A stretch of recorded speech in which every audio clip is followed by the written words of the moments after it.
कोई नहीं, अब हम 10th चैप्टर के एग्जाम्पल ही करते हैं। करे थे क्या एग्जाम्पल? आपने तो नहीं करे होंगे।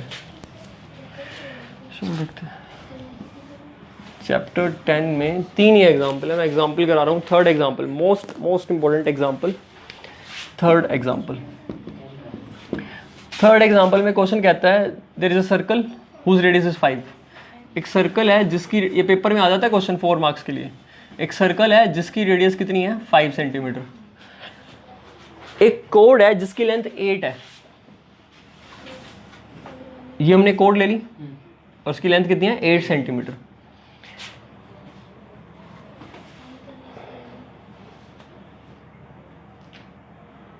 तो ये वाला पॉइंट हो गया हमारे पास T, ये पॉइंट है P, ये पॉइंट है Q और ये पॉइंट है सेंटर ऑफ सर्कल O। हमें लेंथ बतानी है, find the length of the tangent TP। TP की लेंथ बतानी है और बस क्वेश्चन में यही दे रखा है, ठीक है। Find the length of tangent of a circle, ठीक है, joining by the point of contacts which are the end points of chord, या कॉमन कोड कह लो। क्या लैंग्वेज क्या है क्वेश्चन की? हाँ, मतलब उसने एक्सप्लेन ही कर रखा है क्वेश्चन को, उस लैंग्वेज में उसने बता भी नहीं रखा है। PQ इज द कोड of a circle, tangents TP and TQ are drawn and find the length of TP। Radius 5 दे रखी है सर्कल की। यही डायग्राम दे ही नहीं रखा क्वेश्चन में, या दे रखा है? दे रखा है, ठीक है। क्या हो गया? क्वेश्चन ही सॉल्व करने की। अच्छा, सोच के ही कर लेता है क्वेश्चन सॉल्व, है ना। नेक्स्ट आइंस्टाइन को सॉल्व सोच के ही कर लेगा ना, पहले समझ ले तभी तो सोचेगा ना। मुझे लगता नहीं सोच के कर लेगा, घर से कर लेता फिर 24 घंटे थे तेरे पास, ज़्यादा ही था टाइम। ये सेंटर हो गया। सेंटर क्या ले लिया हमने? सर्कल का O। सर्कल है, सर्कल का रेडियस 5 है, सेंटर O है, T पॉइंट एक्सटीरियर पॉइंट है, T पॉइंट से 2 टेंजेंट ड्रॉ करिए। टेंजेंट की लेंथ बतानी है। TP और TQ दोनों इक्वल होंगी और कोड कितनी देर किया? 8। करते हैं स्टार्ट। 2 मेथड है करने के, आसान तरीका बता रहा हूँ। O को T से ज्वाइन कर दो, डॉट्स में कर दो चाहे, O को P से ज्वाइन कर दो, रेडियस 5 है।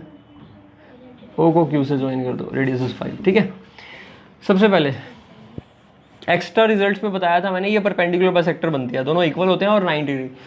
अब वही चीज़ एक बार देख लेते हैं। इस एंगल को कर लिया हमने एंगल 1 और ये एंगल कितना हो गया? एंगल 2, ठीक है। इस पॉइंट का नाम रख लिया हमने M।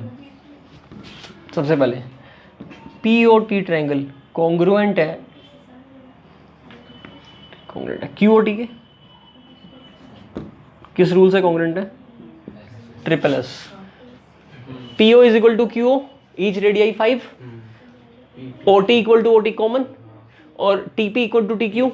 Tangents from exterior to circle are equal. तो तीनों लॉजिक बता दिए मैंने, लिख नहीं रहा। तो SSS रूल से दोनों ट्रायंगल कॉन्ग्रुएंट है। कॉन्ग्रुएंट होने से क्या हुआ? Angle 1 is equal to angle 2। Reason क्या आ गया हमारा? CPCT। Now in triangle OMP and triangle OMQ, इसमें OM और OM इक्वल है, कॉमन है। 1 इक्वल टू 2 अभी प्रूव किया और OP equal to OQ radii है। तो कौन सा रूल लग गया? SAS रूल से दोनों ट्रायंगल क्या होगी? कॉन्ग्रुएंट। तो OMP ट्रायंगल कॉन्ग्रुएंट है OMQ के बाय SAS रूल। CPCT से मैं कह सकता हूँ कि PM is equal to MQ होगी और डेफिनेटली इनकी लेंथ कितनी हो जाएगी? 4, क्योंकि दोनों का टोटल कितना है? 8 और दोनों इक्वल है तो 4। और ये एंगल और नीचे वाला angle equal, linear pair axis से उनका सम 180। तो ईच एंगल कितना आएगा? 90। तो ये एंगल कितना बन गया? 90। कोई प्रॉब्लम? ठीक, ये एंगल 90 डिग्री। अगर ये एंगल 90 डिग्री आ गया तो तुम्हें ये वाली लेंथ पता लग गई 3 पाइथागोरस थ्योरम से। ये रेडियस थी 5, ये 4 है, तो ये लेंथ पाइथागोरस से कितनी आ गई? 3। अब उस दिन बताया था कि ये छोटे वाले इन दोनों ट्रायंगल सिमिलर है और बड़े वाली ये भी सिमिलर है। टेंजेंट रेडियस प्रॉपर्टी से ये एंगल कितना है हमारा? 90 डिग्री। अब तो ये देख लो कि एक ट्रायंगल जिसमें तीनों साइड्स हैं, ये 5, ये 4, ये 3, अगर हम इसको सिमिलर करेंगे किसी दूसरी ट्रायंगल के तो बहुत ज़्यादा चांसेस है कि दूसरी साइड बहुत इजीली निकल जाएगी, क्योंकि इसकी तो तीनों साइड्स पता है, उसकी एक साइड भी पता हो। बात समझ में आ रही है? तो मेरे को बड़े वाले ट्रायंगल में 90 डिग्री दिख रहा है और इसमें भी 90 दिख रहा है। बस अब एक चीज़ देख लो, या तो कॉमन एंगल होगा, कॉमन ही होगा वैसे, और कॉमन एंगल कहाँ पर है? 1। तो क्या होगा? OPT, ये ट्रायंगल OPT बड़े वाली ट्रायंगल, ये सिमिलर किसके है, P पर 90 डिग्री था जो बीच में लिखा था, M पर 90 डिग्री है तो बीच में लिख देता हूँ, O पर कॉमन ही है तो O, और OM क्या बचा, P। रूल क्या लगा, दोबारा बताऊँ क्या, अब OP divide by OM equal to PT divide by MP। बस दो से ही बात बन जाएगी, definition of similarity, sides in the same ratio. OP की वैल्यू OM की वैल्यू निकाल ली 3, PT की वैल्यू निकालनी है, MP की वैल्यू MP की वैल्यू, क्रॉस मल्टीप्लाई, सबसे आसान मेथड दुनिया का। PT की वैल्यू कितनी आ गई, आया समझ में। अगर ये चीज़ ध्यान रह जाए तो बेस्ट, नहीं रहे तो फिर एक काम करो, इस लेंथ को x मान लो, हमें नहीं पता, और ये लेंथ हमें निकालनी है, क्या मान ली, y। आपके पास कितनी राइट ट्रायंगल दिख रही है, 3, पाइथागोरस तीनों में लगा दो। इसमें तो लगा ही चुके हो ऑलरेडी 5 और 3, बाकी रहेगी 2, पाइथागोरस पूरी कंप्लीट करो। ये एंगल 90 डिग्री है तो इसके सामने हाइपोटेन्यूज कितना है मेरा, 3 + x या x + 3 का होल स्क्वायर, किसके इक्वल होगा, इन दोनों के स्क्वायर के सम के, मतलब 25 प्लस एक इक्वेशन, इसमें तो लगी चुकी है, अब लगेगी इसमें, यहाँ से भी 90 होगा तो इसके सामने y, तो y स्क्वायर किसके बराबर होगा, इसका स्क्वायर 4 का स्क्वायर प्लस y स्क्वायर की वैल्यू यहाँ डाल दो, इसको ओपन करता हूँ, 9 + x square plus 6x, a square b square 2ab, वहाँ पर 25 प्लस y स्क्वायर की वैल्यू 16 प्लस x स्क्वायर से x स्क्वायर, 6x की वैल्यू कितनी आई, 41 माइनस 9, 32/6 क्या निकला x, मतलब कि 16/x की वैल्यू कितनी आ गई, हमें तो y निकालना है तो निकाल लो, y square is equal to 16 + 256/9, 69 होता है 144 और 256 होता है 400, 144 और 256, 400 डिवाइड बाय 9 मतलब 20/3 का स्क्वायर, तो y की वैल्यू कितनी आ गई 20/3, तो टेंजेंट की लेंथ कितनी आ गई 20/3, इसकी लेंथ भी कितनी आई 20/3, और हमने ये लेंथ भी निकाल ली कितनी 16/3, ठीक है। तो हर एक इन्फॉर्मेशन एक्सट्रैक्ट कर दी। पाइथागोरस वाला मेथड करोगे तो थोड़ा लेंथी हो रहा है क्योंकि इसमें 2 इक्वेशन सॉल्व करनी पड़ रही हैं, और अगर सिमिलर ट्रायंगल लगाओगे तो आसान हो रहा है। ये था थर्ड क्वेश्चन, आ गया समझ, थर्ड एग्जाम्पल आ गया। सेकेंड एग्जाम्पल, एक बार सेकेंड एग्जाम्पल खुद ट्राई करो, सेकेंड एग्जाम्पल दिखाओ, डाउट दिखाओ, सेकेंड एग्जाम्पल तुम ट्राई करना, कुछ ने तो देखा ही नहीं होगा, एक बार ट्राई करना सेकेंड एग्जाम्पल, खुद से एक बार फ्रेश ट्राई करना है, अभी जो सिखा रहा है उसके बेस पर, निकलता है या नहीं निकलता 5 मिनट बाद पूछ रहा हूँ, फिर निकालूंगा मैं, इसलिए तुम करके देखो एक बार खुद से, और एक दूसरे की हेल्प मत लेना, ऐसे समझो आप अकेले हो, बस खुद से करो। कौन सा क्वेश्चन डाउट है बोलो।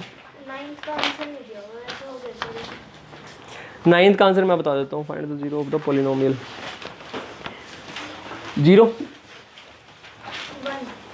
1 आंसर आ रहा है, 0 आएगा आंसर। देखो px क्या दे रहेगा, x - 3 का स्क्वायर माइनस x + 3 का स्क्वायर, ये दे रहेगा। अच्छा 11th कर रहा था क्या मैं, verify that 1 is not the 0, तो इसमें तो वेरीफाई करना है, हाँ हाँ नो ही होगा, जब वो कह रहा है वेरीफाई करो नॉट द 0, ठीक है। और बोलो, नहीं हुआ, बढ़िया क्वेश्चन है, सीखो, बहुत अच्छा।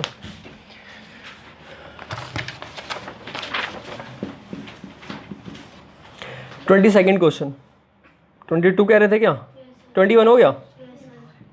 ए बी की वैल्यू कितनी है, 5, ठीक है, यही है ना। 2 मेथड, पहला मेथड a - b का होल क्यूब आइडेंटिटी आती है, क्या होती है आइडेंटिटी, नहीं आया समझ में, आइडेंटिटी आती है ये पक्का। a - b की वैल्यू है हमारे पास, हाँ 2 है, इतने पोर्शन में देखना हमने, 2 क्यूब, ये वैल्यू हमें निकालनी है, तो इसको तो एज इट इज रहने देता हूँ जो निकालना है। 3 ए बी की वैल्यू है हमारे पास, a - b की वैल्यू है, नहीं आया।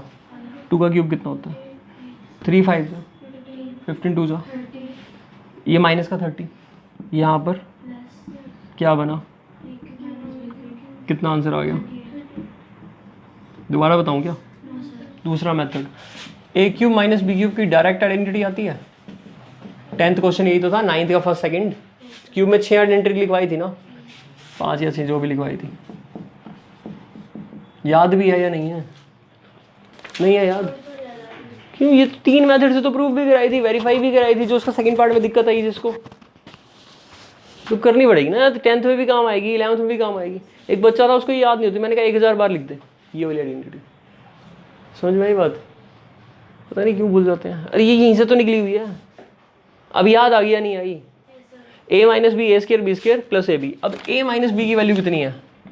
2, ए बी की वैल्यू 5, लेकिन a square plus b square नहीं है, तो इसकी स्क्वायरिंग कर दो, स्क्वायरिंग बोथ साइड्स। तो a square plus b square minus 2ab is equal to a square plus b square निकल जाएगा। ए बी की वैल्यू 5 है, 5 2 10 विद नेगेटिव, उधर जाकर क्या हुआ? पॉजिटिव। अल्टीमेटली ए स्क्र प्लस बी स्क्र कितना आ गया? जो सब चाहिए था वो सारा है। 14 प्लस 5 19 2 38, डायरेक्ट आंसर। नोट करना है, वीडियो में देख के कर लेना बाद में, ठीक है? देखना उसमें आ रही है ना, तो बाद में वीडियो में से देख के कर लेना। अब क्यों टाइम वेस्ट करते हो? हाँ, और बताओ।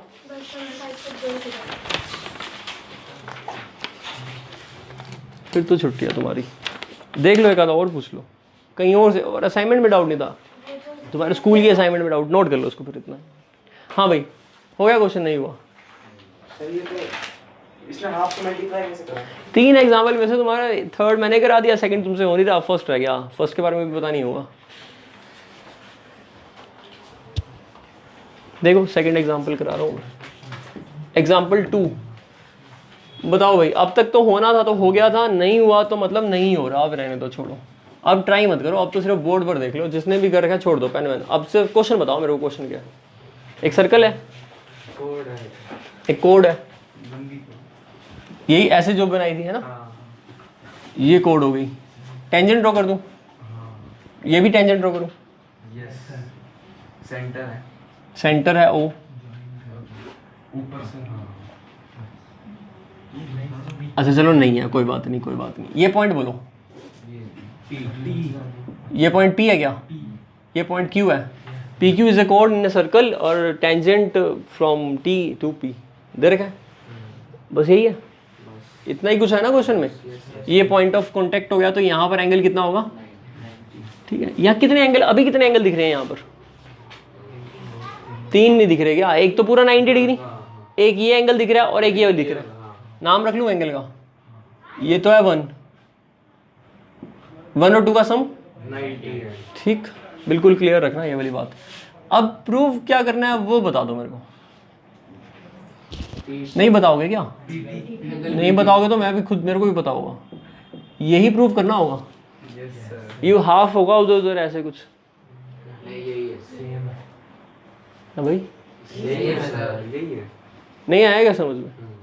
Angle 2 times OPQ angle is PTQ। ठीक है, एक बार वैसे देखना, हो गया नोट? दोनों मेथड।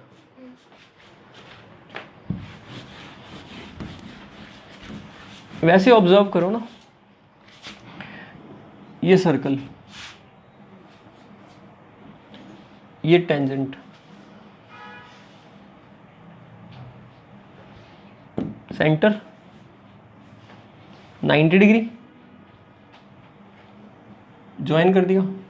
ये एंगल कितना भी ले लो, कितना भी जो दिल करे वो ले लो, 80 डिग्री ले लो मान लो, तो CPCD से 40 डिग्री 40 डिग्री, और ये एंगल 50। नीचे वाला 50, क्योंकि 100 होना है और वो 80 सप्लीमेंट्री एंगल, तो ये तो 90 है।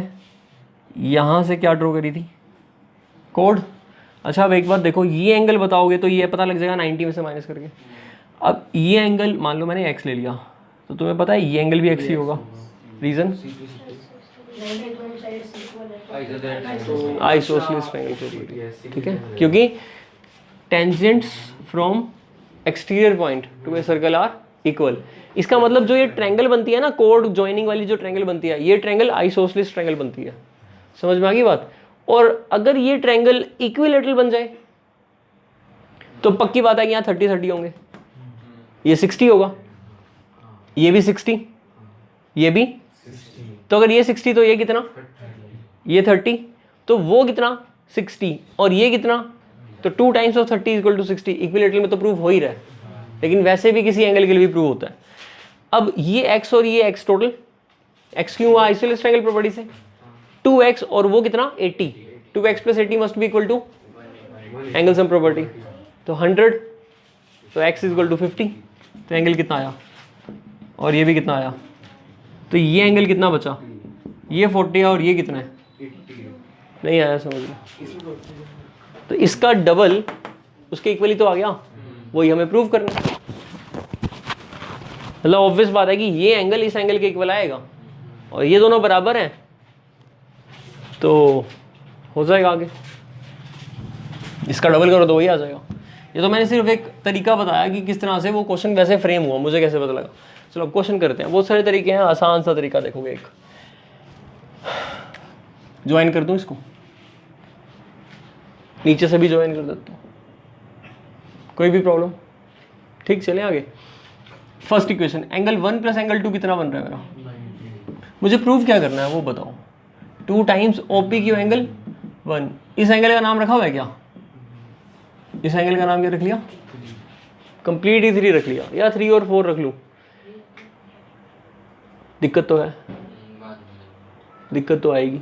चलो अभी तो नहीं आएगी, एक तरीका तो हम कर ही लेते हैं, ठीक है, ये प्रूव करना है। यहाँ तक कोई दिक्कत नहीं है ना तुम्हें, ठीक है। 1 प्लस 2 कितना है 90, रीजन क्योंकि टेंजेंट रेडियस प्रॉपर्टी है, तो ये पूरा एंगल 90 है, तो 1 और 2 का सम 90 हो गया, ठीक। अब हमें किसको रिमूव करना है, देखा जाए तो एंगल 2 को रिमूव करना है, ठीक है। और ठीक है, अब देखते हैं यहाँ पर, इस एंगल को मैं 4 कह देता हूँ, ठीक। अब angle 1 is equal to angle 4 है, रीजन बताओ, शाबाश, रेडियाई है ना, isosceles triangle property, angle opposite to equal sides are equal, दोनों रेडियाई हैं, तो 1 और 4 इक्वल हैं। तो अब ये देखते हैं हम, यहाँ से 1 और 4 इक्वल हैं, तो एंगल 1 प्लस एंगल 4 तो कर लेता, फिर कर लिया, तो नहीं निकाल लिया था। एंगल 1 प्लस एंगल 4 किसके इक्वल आएगा, 180 degree minus PO Q angle के, एंगल सम प्रॉपर्टी लगाई है, एंगल 1 एंगल 4 और ये पूरा एंगल, इन तीनों का सम कितना होगा 180, तो एंगल सम प्रॉपर्टी से 180 माइनस ये आ गया एंगल सम प्रॉपर्टी। चलें आगे। अब 1 और 4 इक्वल भी हैं, तो 2 टाइम्स एंगल 1 किसके इक्वल आ गया, मतलब डिवाइड ये क्या आएगा, half of P O Q. कोई प्रॉब्लम, चलिए आगे। इवन आप इसमें ये भी कह सकते हो कि 90 minus half of P O Q angle होता है 180 माइनस एंगल 3, बोलो। अरे इन दोनों का सम सप्लीमेंट्री होता है, तो ये बना 90 माइनस 90 प्लस कितना आया, ये कट गया, तो एंगल, तो 2 टाइम्स एंगल 1, 2 डिवाइड में चला गया था, तो एंगल 1 किसके इक्वल आ गया, हाफ ऑफ एंगल 3, क्लियर। तो एंगल 1 प्रूव कर दिया हमने, हाफ ऑफ एंगल 3, तो 2 टाइम्स ऑफ एंगल 1 किसके इक्वल आ गया, इसकी नीड थी क्या, नहीं उसकी नीड नहीं थी, 1 4 के इक्वल है, 1 और 4 का सम और इसका सम 180 है, तो 1 और 4 का सम 180 माइनस वो है, और 1 और 4 इक्वल थे, तो ट्वाइस ऑफ 1 हुआ और 2 डिवाइड में आ गया, और 2 डिवाइड में आते ही हमने इसको उसकी रिप्लेस कर दिया। तो देखा जाए तो मैंने इस 1 का इस 3 के साथ कनेक्शन बिठा दिया, कैसे, एंगल सम प्रॉपर्टी को यूज़ करके, जैसे भी है, समझ में आया। और भी तरीका है, सिर्फ हम एक ट्रायंगल में देखें तो फिर इसको एंगल 4 और 3, मतलब इन दोनों को अलग अलग ले लो, उस तरीके से भी कर सकते हो, सिंपलिसिटी यूज़ करनी पड़ेगी। और फर्स्ट भी करा दूँ क्या, फर्स्ट भी करा दूँ, फर्स्ट एग्जांपल देखो, ये तुमने ये भी नहीं किया होगा, तो हाँ ये देखो, फर्स्ट एग्जांपल में यही क्वेश्चन है, ध्यान से देखना। इसकी लेंथ बतानी है, तो इसकी length 2 times of root a square minus b square आएगी, सीधी सी बात है। इसका जो रेडियस है वो ए है और इसका रेडियस क्या है बी, तो ये लेंथ निकली a square minus b square, 90 degree perpendicular centre bisect the कोड, ट्वाइस आ जाएगी। कल हमने इसी पे क्वेश्चन किया था 5 square minus 3 square which is 4 square root 4, 2 4 जा 8, 4 + 4 नहीं आया समझ में। और 5 और 3 की जगह ए और बी दे दिए रेडियस। तो मतलब एज ए रिजल्ट देख सकते हो the length of the common code which is the कोड of bigger circle and touches the smaller circle, tangent of smaller circle is equal to 2 times the square root of difference of squares of big radii minus small radii, capital R minus small are. नहीं आया समझ में। यही था first question. अब तो सारे ही करा दिए हैं है ना। ऑल्टरनेट सेगमेंट वाला देख लो। ऑल्टरनेट सेगमेंट क्या होता है? ऑल्टरनेट सेगमेंट होता है, ये क्या चीज़ है? कोड। और ये क्या चीज़ है? टेंजेंट। टेंजेंट लाइन और कोड के बीच में जो एंगल बनता है ये एंगल थीटा हो गया। जो कोड के एंड पॉइंट्स हैं, ये पॉइंट ले लिया P और ये पॉइंट Q।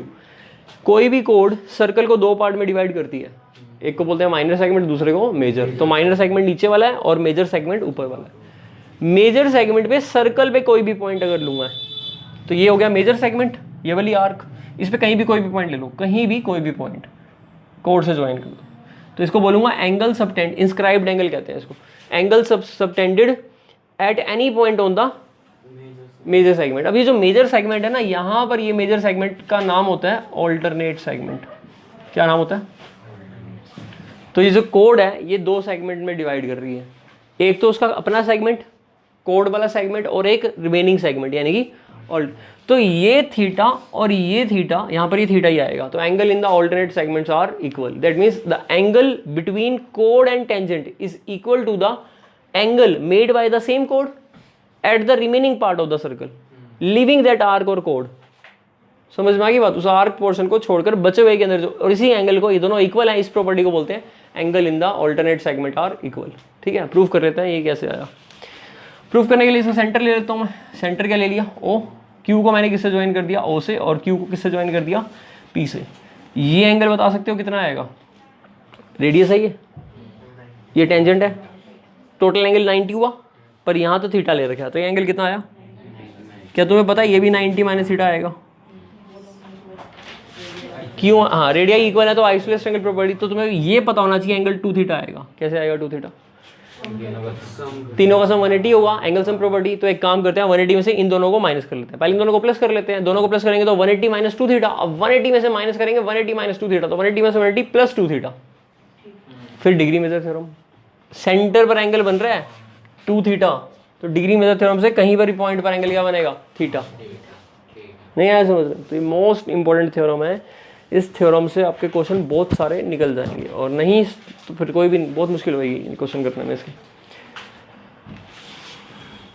इसकी असाइनमेंट बढ़िया है मेरे पास, बहुत ज़बरदस्त। 10 ही क्वेश्चन है सिर्फ इसकी असाइनमेंट में, देखनी पड़ेगी assignment. Area of circle, chapter 12। इस चैप्टर में टोटल हमारे पास 3 बातें हैं। पहली बात, area of sector of circle. Sector word अपने आप में इनकम्प्लीट है। सेक्टर का मतलब हमेशा हमेशा और हमेशा कोरस्पॉन्डिंग सेक्टर के रिस्पेक्ट में समझते हैं हम। सेक्टर का मतलब क्या होता है? Corresponding sector. और कोरस्पॉन्डिंग सेक्टर 2 ही टाइप का हो सकता है, तो मेजर सेक्टर या तो माइनर सेक्टर। ठीक। Semi circle is also a sector, it is also A segment, वो आगे हम देखेंगे। सेमी सर्कल एक स्पेशल केस है। Area of sector, area of segment of circle, और थर्ड क्या है? Length of arc of circle. Total इस पूरे चैप्टर में कितने कंसेप्ट, कितने टॉपिक करने हमने? 3। Area of sector of circle, area of segment और लेंथ ऑफ आर्क। सर्कल हमें पता है क्या होता है? Locus of all the points which move such that they are at equal distance from the centre. Let the centre be represented by O। Let us take the radius of circle R। ये radii हो जाएंगी 2, ये point A, ये point B।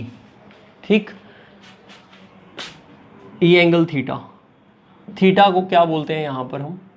Central angle. आगे से मैं जो word use करूँगा वो क्या यूज करूँगा? Central angle is the angle subtended by the radii, 2 radii, या फिर मैं कोड भी कह सकता हूँ। कोड कैसे? अगर मैं A और B को ज्वाइन कर दूँ तो क्या बन गई? कोड। तो ये एंगल थीटा किसने बनाया है, ए बी कोड ने या ए बी आर्क ने? कौन सी ए बी आर्क ने? माइनर आर्क ए बी ने। जो माइनर आर्क ए बी है, ये छोटी वाली arc, the angle subtended by the radii at centre, angle subtended by कोड एट सेंटर और angle subtended by the minor arc at centre is same which is known as central angle. ये तीनों same है।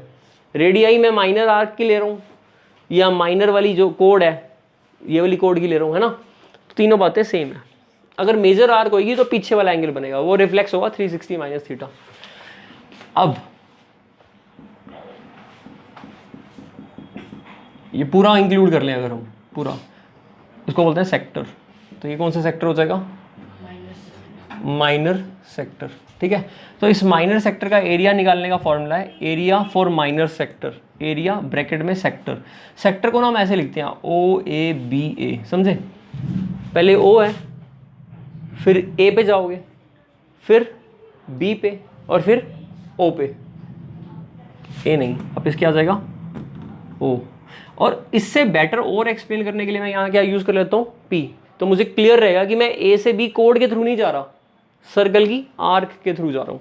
तो ओ A P B और वापस क्या ओ। ये क्लोज्ड पॉलीगन, क्लोज्ड फिगर हो गया, पॉलीगन तो नहीं कहूँगा, ये क्लोज्ड फिगर बन गया।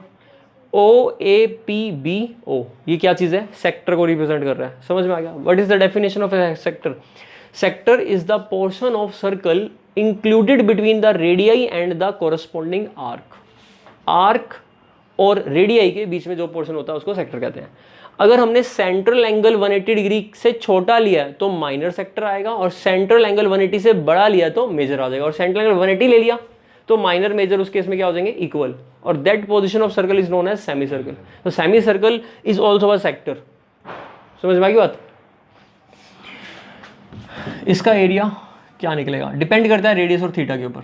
रेडियस और इसका फॉर्मूला है pi R square theta divide by में कितना डिग्री? 360 डिग्री। ठीक है, ये फॉर्मूला कैसे आया अब भी बता रहा हूँ बस। ठीक है, थीटा जो भी हो, कितना भी थीटा हो, रिफ्लेक्स 180 से बड़ा 180 से छोटा, एक वैसे एक बार सोचो, अगर मैं थीटा 360 डिग्री डाल दूँ, कटेगा, क्या बचेगा? पाई आर स्क्वायर। 360 थीटा का मतलब पता क्या हुआ? ये जो बी है इसको घुमा वापस ओ पे ले आओ, पूरा ही हो गया थीटा। आपको पता ही है सर्कल का। अब ये निकला कैसे? ये निकला यूनिटरी मेथड से। If the angle theta is 360 degree then we cover a circle. और what is the area of circle? Pi R square. If theta is 1 degree then area is pi R square over 360। If the angle is theta then multiplied by, बचपन में करते थे unitary method. तो मतलब मैंने क्या करा, इस पूरे सर्कल को 360 डिग्रीज में डिवाइड कर दिया। तो 1 डिग्री का एरिया कितना होगा? Pi R square by 360। तो थीटा डिग्रीज का एंगल कितना, एरिया कितना होगा? Multiplied by theta. नहीं आया समझ में? अगर इस थीटा की वैल्यू 90 डिग्री होगी तो we get a shape called quadrant. इस शेप को क्या बोलते हैं? मतलब सर्कल का फोर्थ हिस्सा। एक सर्कल के 4 क्वाड्रेंट होते हैं। तो अब यहाँ पर एंगल कितना बना हमारा? तो इसका एरिया कितना बना? पाई आर स्क्वायर बाय 4, 90 बाय 360। और अगर सेमी सर्कल हुआ तो पाई आर स्क्वायर बाय थीटा कितना हुआ? 180 डिग्री। यहाँ पर पुट करो 180 बाय 360, कट जाएगा। क्वाड्रेंट का एरिया, सेमी सर्कल का एरिया, फुल सर्कल का तो पाई आर स्क्वायर आपको पता है और सर्कमफ्रेंस 2 पाई आर पता है। सेमी सर्कल का सर्कमफ्रेंस क्या होगा? Pi R. और सेमी सर्कल का क्वाड्रेंट का सर्कमफ्रेंस क्या होगा? Pi R by 2, 2 pi R by 4 which is pi R by 2। यहाँ पर 2r ऐड करेंगे या नहीं करेंगे डिपेंड करता है क्वेश्चन के ऊपर। अगर पैरामीटर की बात करूँ तो ये 2r भी ऐड कर लूँगा, क्लोज्ड बाउंड्री लेनी है तो यहाँ पर भी 2r ऐड कर लूँगा। नहीं तो सर्कमफ्रेंस या सिर्फ जो कर्व्ड बाउंड्री है वो उतनी आएगी जो सर्कमफ्रेंस के अकॉर्डिंग बन रही है। ये हटा दूँ, समझ में आ गया? एक टॉपिक हो गया हमारा सेक्टर, माइनर। अच्छा, मेजर सेक्टर निकालने के लिए कुछ लोग कहते हैं ऐसे कर लो, मेजर सेक्टर का एरिया निकालने के लिए कुछ लोग कहते हैं कि पूरे सर्कल का एरिया ले लो पाई आर स्क्वायर और उसमें से माइनस कर दो जो एरिया आपका माइनर सेक्टर का आया। बिल्कुल सही कहते हैं, पूरे सर्कल के एरिया में से ये हटाओगे तो यही तो आएगा। मैं कह रहा हूँ तुम थीटा ही पीछे वाला ले लो, 360 माइनस थीटा वो ले लो, तब भी क्या फर्क पड़ेगा? आंसर तो सेम आना है। तो पहला टॉपिक हो गया हमारा एरिया ऑफ सेक्टर। दूसरा टॉपिक हम कर रहे हैं कौन सा? Area of segment. Area of segment का मतलब क्या है? एरिया ऑफ सेगमेंट ये वो पोर्शन है जो कोड और आर्क के बीच में होगा। तो ये कौन सा सेगमेंट हुआ हमारा? Minor segment. पीछे वाला मेजर। इसको निकालने का एक सिंपल तरीका, क्या करो, सेक्टर का एरिया निकाल लो और उसमें से माइनस कर दो ट्रायंगल का, जो ऊपर वाली ट्रायंगल है उसका एरिया माइनस कर दो। ठीक, तो इसका हमने एक रेडीमेड फॉर्मूला बना लिया। तो एरिया ऑफ सेगमेंट का फॉर्मूला थीटा के ऊपर डिपेंड करता है। तो फॉर्मूला है pi R square theta by 360। मतलब किसका एंगल फॉर्मूला हो गया? ये सेक्टर का। उसमें से माइनस करना है हमने R square sine of theta by 2 into cos of theta by 2। और एक और फॉर्मूला है pi R square theta over 360 degree minus 1/2 R square sine theta. दोनों फॉर्मूले चल जाएंगे, ये या ये कोई भी। थीटा क्या है? Central angle. आर क्या है? रेडियाई। दोनों फॉर्मूले सेगमेंट का एरिया देंगे। माइनर सेगमेंट निकाल लो चाहे मेजर निकाल लो। मेजर सेगमेंट निकालने के लिए सर्कल के एरिया में से माइनर को माइनस कर देना, ठीक है। ये इसकी डेरिवेशन करेंगे हम, पूरी डेरिवेशन करेंगे, ये फॉर्मूला कैसे आया। थर्ड टॉपिक जो है हमारे पास वो है length of arc. Length of arc हमें पता है पूरे सर्कल की क्या होती है 2 पाई आर। तो 1 डिग्री के लिए कितनी हुई 2 पाई आर बाई 360। तो थीटा डिग्रीज के लिए कितनी हुई 2 पाई आर थीटा ओवर 360। तो मैंने कैंसिल कर दिया। तो ये क्या चीज़ आ गई लेंथ ऑफ आर्क। इसको एल से दिखाते हैं। अब लेंथ ऑफ आर्क का मतलब सर्कल का कोई भी पोर्शन, सर्कल पे कोई भी 2 डिस्टिंक्ट पॉइंट लो, ये लेंथ ऑफ आर्क है एल, जिसको मैं आर्क ए भी कर रहा हूँ। माइनर मेजर थीटा पे डिपेंड करेगी। अब इसको इससे ज्वाइन कर दिया, ये आपका थीटा और रेडियस होनी चाहिए। क्लियर हुआ या नहीं हुआ? बिल्कुल सिंपल यूनिटरी मेथड। या तो लेंथ ऑफ आर्क पूछ लेगा, अगर थीटा को मैं डाल दूं 90 डिग्री तो क्वाड्रेंट की आ जाएगी 90/180 पाई आर बाई 2। अगर 180 डाल दूं तो पाई आर सेमी सर्कल का सर्कमफ्रेंस, और अगर थीटा को 360 डाल दूं तो 2 पाई आर सर्कल का सर्कमफ्रेंस। वेरीफाई भी हो रहा है, ठीक, समझ में आ गई बात। एक बहुत स्पेशल और इंपॉर्टेंट रिलेशनशिप, ये तीनों कर लिया बस, पूरे चैप्टर में यही कहानी है। एक रिलेशनशिप सेक्टर और आर्क की एरिया के अंदर, इसका क्या है पाई आर। इसको पाई आर थीटा इंटू आर लिख सकता हूँ, और नीचे 180 इंटू 2 लिख सकता हूँ। पाई आर थीटा बाई 180 तो एल ही है, तो एल इंटू आर बाई 2 हो गया। तो सेक्टर का area, area of sector is equal to length of arc multiplied by R, और 2 है, डिवाइड में 2 है ना, उस 2 को क्रॉस मल्टीप्लाई कर लिया, यानी कि 2 times area of sector is length of arc multiplied by radius. समझ में आ गई बात। दूसरा, ये क्लियर, ये बहुत इंपॉर्टेंट है। इससे कई बार क्या होता है, आपको एरिया ऑफ सेक्टर दे रखा है, रेडियस दे रखी है, लेंथ ऑफ आर्क निकालिए, सीधा सीधा निकल जाएगी। ये लेंथ ऑफ आर्क दे रखी है, रेडियस है, तो सेक्टर का एरिया डायरेक्ट निकल जाएगा। यही रिलेशनशिप सर्कल में भी होता है, 2a is equal to R C. Check करो होता है नहीं होता। c is circumference of circle and a is area of circle. Area of circle क्या होता है मल्टीप्लाइड बाय 2, बन गया। Right side circumference of circle क्या होती है, बचपन में पढ़ी होगी, 2 pi R multiplied by R equal आगे सर्कल का डबल उसके सर्कमफ्रेंस के रेडियस टाइम्स के इक्वल होता है। ये रिलेशनशिप होता है सर्कल के एरिया और सर्कमफ्रेंस के अंदर, और यही उसके सेक्टर और लेंथ ऑफ आर्क में। बस यहाँ उसके पार्ट्स हैं और ये पूरा सर्कल है। क्वाड्रेंट ऑफ सर्कल मतलब 90 डिग्री वाला, सेमी सर्कल पता लग गया, ये सब बातें समझ में आ गई। अब वो वाला कैसे निकला, कॉन्सेंट्रिक सर्कल जिनके सेंटर सेम हो, जिनके सेंटर सेम हो, वो कौन से सर्कल होते हैं कॉन्सेंट्रिक सर्कल। एक रिंग का एरिया कैसे निकालते हैं वो पता होना चाहिए। जैसे ये सर्कल और ये सर्कल, ये रिंग का है, जो ये वाली चीज है ये रिंग है, बड़े में से छोटा माइनस कर देंगे, ये कैपिटल आर और ये स्मॉल आर, तो pi capital R square minus pi, है ना। बच्चों वाली सोच मत लगाना, कुछ बेवकूफ बच्चे क्या कहते हैं यहाँ की रेडियाई निकाल लो, बड़े में से छोटा माइनस करके पाई इंटू दैट स्क्वायर, वो गलत है। मान लो कैपिटल आर 5 है और आर 3 है, तो पाई 5 का स्क्वायर माइनस पाई 3 का स्क्वायर, ये तो करेक्ट आएगा। लेकिन कई कहते हैं ये डिस्टेंस 2 आएगा, हाँ आएगा, जो थिकनेस है। अब ये वाली शेप कोई सर्कल थोड़ा है, वो शेप तो इवन सर्कल ही नहीं है, तो उसमें पाई 2 स्क्वायर मत लगा देना, ठीक है। तो ये वाली बात समझ गए। वो कैसे बना था फॉर्मूला देख लेते हैं। सर्कल, ये कोड, सेंटर, मुझे क्या चाहिए, मुझे ये वाला एरिया चाहिए, ज्वाइन करा, रेडियस ज्वाइन करा, रेडियस ये कितना थीटा। अब ये बताओ सेक्टर का एरिया तो पता ही है अपने को, पाई आर स्क्वायर थीटा ओवर, ये क्या चीज़ है area of the sector, complete sector का एरिया। इसमें से माइनस क्या करना है मेरे को, इस ट्रायंगल का एरिया। ट्रायंगल का एरिया फाइंड करने के लिए मैंने यहाँ से क्या ड्रॉ कर दिया, एक बाइसेक्ट द कोड, पता है ये पॉइंट इक्वल इक्वल आ जाएंगे। अब इस ट्रायंगल, ये दोनों ट्रायंगल इक्वल है या नहीं है, कॉन्ग्रुएंट है या नहीं है, दोनों में रेडियाई इक्वल है, कॉमन साइड RHS से कॉन्ग्रुएंट है। कॉन्ग्रुएंट है तो दोनों के एरिया इक्वल होंगे, एक का एरिया का डबल कर देता हूँ, पूरी ट्रायंगल का एरिया आ जाएगा। तो 2 times area of one triangle. एक ट्रायंगल का एरिया हाफ बेस हाइट, तो बेस क्या है AM और हाइट क्या है OM, ये बेस और ये हाइट। क्लियर हुआ, बस 1 मिनट, हाँ कंप्लीट कर लेना। आप 56 तक है ना, कंप्लीट कर लेना, जो डाउट है वो कर लेंगे, ठीक है, कंप्लीट कर लेना दोनों।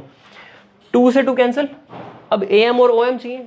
AM divide by R is equal to OM divide by R is equal to, अब तुम्हें कहाँ से आएगा, देखो ध्यान से, ये AM लिया मैंने और इसको डिवाइड किससे कर रहे हैं हम? आर से। इससे डिवाइड कर रहे हैं। हाँ, तुम तो बदतमीज हो ना, उनको तो थोड़ी सी तमीज पता है। ए एम डिवाइड बाई क्या करा? O R. तो ध्यान से देखो, पहली बात तो हमें ये पता होना चाहिए ये एंगल कितना है, theta by two. Theta by two कैसे है? CPCT कहते हैं, corresponding parts of congruent angle. दोनों का जो है थीटा है तो हाफ हाफ आ जाएगा। ट्रायंगल तो कॉन्ग्रुएंट कर दी ना RHS से, तो ये एंगल थीटा बाई टू आ गया। अच्छा, थीटा जो एंगल बनता है वो बेस और हाइपोटेन्यूज में बनता है। राइट एंगल ये रहा, इसका मतलब ये क्या चीज़ है? बेस। और ये क्या है? हाइपोटेन्यूज। और ये क्या चीज़ है? परपेंडिकुलर। थीटा के सामने परपेंडिकुलर होता है। तो AM डिवाइड बाय OA क्या बनेगा? थीटा बाई टू होगा ना। एंगल तो ये वाली ट्रायंगल का ले रहा हूं। अब OM यानी कि बेस डिवाइड बाय, तो क्या आया? आया? समझ में नहीं आया? ट्रिग्नोमेट्री तो पढ़ रखी है, R से मल्टीप्लाई कर लो। ये OA ही था, बस R वैल्यू डाल दी, और यहाँ भी बस वैल्यू डाल दो। R sine theta by two, R cos theta by two, 2 से 2 कट ही गया। क्या चीज़ बन गई? यही मैंने तुम्हें फॉर्मूला लिखवाया था, R square sine theta by two. मेरे को याद थोड़ा ना होते हैं फॉर्मूले, ना मैंने आज तक याद करे कभी। क्या 50 मोबाइल नंबर याद है तुम्हें? 50, एक दो की बात नहीं कर रहा। क्या तुम्हें 50 मोबाइल नंबर एक साथ याद हो सकते हैं? नहीं हो सकते ना। 50 मोबाइल नंबर एक साथ याद है क्या? 13 मोबाइल नंबर का 7 डिजिट बताइए, फिर दिक्कत आ जाएगी। नहीं बता सकते ना। मेरे को 500 फॉर्मूले, 5000 फॉर्मूले एक टाइम पर एक साथ याद है, और बीच में किसी भी फॉर्मूले में कुछ भी पूछ लो मेरे को पता है। रीजन? क्योंकि मैंने उनकी डेरिवेशन कर रखी है, बड़े अच्छे से कर रखी है और करवा भी रखी है। तो ना दिमाग में एकदम ऑटोमेटिकली मशीन की तरह सेट है ना। जब एक मशीन होती है ना, उसमें हर एक चीज़ अपनी जगह पर है, तभी वो काम करेगी। एक भी नट बोल्ट इधर उधर हो गया तो कहीं ना कहीं उसमें दिक्कत आ जाएगी, है ना। तो जब हम फॉर्मूला समझ कर याद करते हैं तो ज़्यादा देर तक रिटेन होता है, ना कि रट्टा लगाने के। मेरे को तो पता है कि वो चीज़ क्या रिप्रेजेंट कर रही है, तो मैंने फटाफट से ये चीज़ पहले लिखवा दी थी। अब मेरे को पता था वो कहाँ से निकलनी है, तो तुम्हें पता लग गया ना कहाँ से वो प्रूव हुई। तो उस फॉर्मूले को याद कर लेना अच्छे से, लेकिन उसकी डेरिवेशन पहले। और डेरिवेशन ज़्यादा मुश्किल नहीं थी, आसान सी थी। बस बेसिकली क्या लगा है, ट्रिग्नोमेट्री, थोड़ी सी ट्रिग्नोमेट्री अप्लाई होगी। इसका एक और लिखवाया था मैं तुम्हें, pi R square theta over 360 minus का आर स्क्वायर साइन थीटा, और डिवाइड बाय में कितना? 2। तो ये चीज़ क्या है, इन दोनों को रिप्लेस से कर दिया मैंने साइन थीटा बाय 2 से। तो sine theta over 2 into cos theta over 2, ये इक्वल टू होता है हाफ साइन थीटा के। इस 2 को उधर ले जाऊँ, क्रॉस मल्टीप्लाई, तो ये साइन थीटा इसके इक्वल आ गया। ठीक, अगर ये दोनों बराबर है तो मैं ऐसा कर सकता हूँ। उस दिन याद करो एडवांस ट्रिग्नोमेट्री जो तुम्हें सिखाई थी, तुम 10th में हो, फिर भी जो मैंने एडवांस 11th का है ये थोड़ा सा बता रहा हूँ मैं। देखो, साइन ए कोस बी प्लस कोस ए साइन बी दिखाया था, उस दिन प्रूफ करके दिखाया था। और ये आइडेंटिटी है तो ए और बी इक्वल कर दूँ, देखते हैं क्या नया रिजल्ट मिलेगा। एक नया फॉर्मूला बन जाएगा मेरे को। ए इज इक्वल टू बी कर दिया तो बी की जगह ए डालूंगा तो साइन 2a हो जाएगा। किसके इक्वल बनेगा? 2, ये साइन ए कोस ए और कोस ए साइन ए, क्योंकि बी की जगह ए रखा, तो 2 टाइम्स हो गया ना साइन ए कोस ए। आया समझ में? ऐसा 10th क्लास के अंदर 8.1 एक्सरसाइज का 10th क्वेश्चन का शायद 3rd या 4th पार्ट है, और वो पूछता है कि साइन 2a 2 साइन ए कोस ए के इक्वल है, और ऑप्शन कहता है 0 डिग्री के लिए इक्वल है, सिर्फ 30 डिग्री के लिए नहीं है, 60 के लिए नहीं है, 90 के लिए नहीं है, सिर्फ 0 के इक्वल है। नहीं आई बस समझ में? वो 0 के लिए बस बाय चांस है, हो रहा है, क्योंकि ये वाली चीज रियलिटी में क्या बनेगी? है आइडेंटिटी बनेगी। समझ में आ गई बात? वहां ये था, वहां पर सिर्फ ये था, कोस ए नहीं था वहां पर कोस ए नहीं था। और यहाँ 0 डालोगे तो इक्वल आ रहा है, बाकी थोड़ा ना आ जाएंगे। कंप्लीट तो एक्चुअल में क्या है यहाँ पर? कोस ए। समझ में आई बात? अरे भाई वो पता है क्या सीख, वो ना पता है क्या सोचता है वो, मतलब उसको ऐसा लगता है 10th क्लास के बच्चे हैं, कुछ भी करेंगे, वो कहेंगे डिस्ट्रीब्यूटिव 2 को बाहर निकाल लो साइन है। ऐसा नहीं होता। 10th क्लास का प्री मैच्योर बच्चा पता है क्या सोचता है? साइन ए प्लस बी के साथ मजे लेते हैं, साइन ए प्लस साइन बी। गलत है ये। किसी एक केस में इक्वल भी हो सकता है, जब 0 और 90 डिग्री लूंगा तो ये सही भी है, लेकिन सबके लिए तो ट्रू नहीं है। देख लियो, यही है exact. Sine 2a is 2 sine A, लेकिन 0 डिग्री के लिए मिल रहा है। ये 0 डिग्री इसलिए मिल रहा है क्योंकि 0 में ये भी 0 बनता है और ये भी 0 बनता है, लेकिन ये मत फीड कर लेना कि यार ये सही है, ये तो फॉर्मूला ही नहीं है, गलत है। ये एक इक्वेशन है और इसके इनफाइनाइट सॉल्यूशन है, जिसमें 0 एक सॉल्यूशन है, और बाकी इनफाइनाइट सॉल्यूशन 11th क्लास में ट्रिग्नोमेट्री इक्वेशन में आएंगे। तुम पढ़ रहे हो एक्यूट एंगल के लिए, तो तुम्हें 0 से आगे जाना ही नहीं है। 180 पर भी होगा, 360 पर भी होगा, एंड पाई पर होगा, सबके लिए, क्योंकि ये इक्वेशन है। ये इक्वेशन थी और वो आइडेंटिटी थी। अब ये आइडेंटिटी है, साइन 2a इज 2 साइन ए कोस ए। अब ध्यान से देखना, अगर इस 2a की जगह मैं a कर दूं तो इस a का, समझ में आई बात? तो यही चीज देखो, यहाँ थीटा है तो यहाँ तो 11th क्लास का टच है कि अगर इसकी जगह आप ये वाला फॉर्मूला करोगे तो भी कोई दिक्कत नहीं है, ठीक है। कई बार क्या होता है, थीटा हमें मिल गया 30 डिग्री, तो तुम्हारा ये वाला फॉर्मूला काम करेगा, यहाँ पर क्या आ जाएगा 15 डिग्री, नहीं कर पाओगे। तो एक्सट्रीम क्वेश्चन आएगा तो वहाँ पर वो लगाना पड़ेगा। जब थीटा बाई 2 ऐसा एंगल आ रहा है जिसकी वैल्यू में पता नहीं है, वैसे तो 15 डिग्री निकाल सकते हो 45 माइनस 30 करके, है ना, बट स्टिल तुम अभी 10th में हो तो 11th के मजे नहीं लेने, ठीक है। अब कईयों को आता, कईयों को नहीं पता होता, कईयों को 10th ही नहीं आता होता, 11th में तो कहाँ ही जाएंगे वो, ठीक है। बस 12th चैप्टर मैंने कर दिया। तो क्वेश्चन रह गए 3 एक्सरसाइज है 12.1 to 3, है ना। 12.1 में छोटी सी कहानी है इसकी, ऑप्शनल एक्सरसाइज की है नहीं, इसके अंदर 5 ही क्वेश्चन है, इसमें 16 क्वेश्चन है, इसमें 13 क्वेश्चन है, टोटल मिलाकर ये कहानी है। 3 एक्सरसाइज है, पहली बहुत आसान है, सेकंड में यूज होगा एरिया ऑफ सेक्टर और लेंथ ऑफ आर्क, और थर्ड में यूज होगा एरिया ऑफ सेगमेंट, ठीक है। बाकी करेंगे next time. Area of circle वाला चैप्टर कंसेप्चुअली सारा करा दिया।